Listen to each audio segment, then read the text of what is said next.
Volunteers, contract employees, even regular employees మీద మనకు complaints వస్తున్నాయి.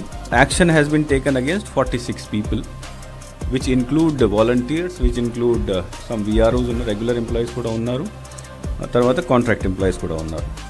సో రెగ్యులర్ ఎంప్లాయీస్ని సస్పెండ్ చేయడం జరిగింది, కాంట్రాక్ట్ ఎంప్లాయీస్ని తర్వాత వాలంటీర్స్ని ఉద్యోగం నుంచి తీసేయడం జరిగింది. తర్వాత కొన్ని కేసెస్లో వాళ్ళ మీద క్రిమినల్ కేసు కూడా పెట్టడం జరిగింది. క్రిమినల్ అంటే లీగల్ కేసు కూడా పెట్టడం జరిగింది.